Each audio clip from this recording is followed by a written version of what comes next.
Ryerson made his views very clear on what he wanted for what he called industrial schools.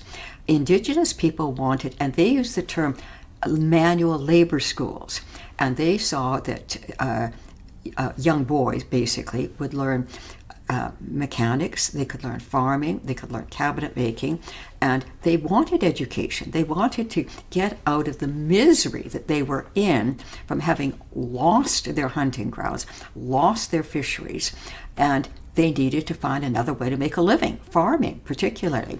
And so Indigenous people in the 1840s were claiming and asking the government to provide these schools, which they called manual labor schools.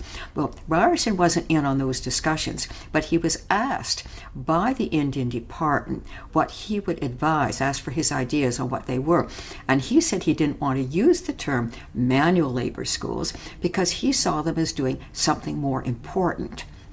They would teach farming. Agriculture was the largest industry in Ontario at the time, and so it would help to prepare boys to learn agriculture, and you could only learn it on a farm. He never used the term residential schools. He said they would reside together.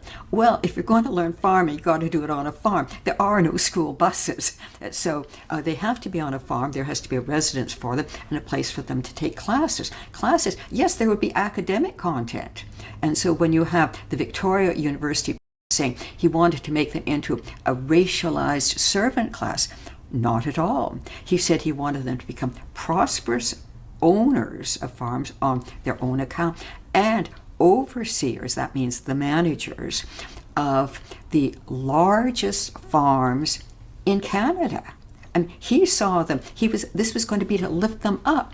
And academic content, there certainly was. Natural history, geography, English, Euclid, geometry, all of those subjects, and Christian morals. Those subjects, he lays them out. Now, the Indigenous people who had asked for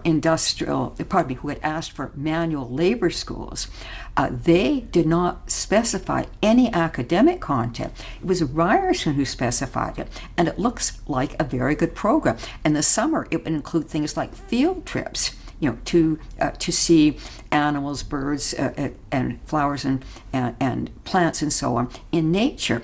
It's really quite a nice program. If you look at what he set out in 1847, it's not a blueprint. It's his ideas, very sketchy, but it's quite a desirable proposal. This is a vindication of Ryerson. This is Ryerson at his best.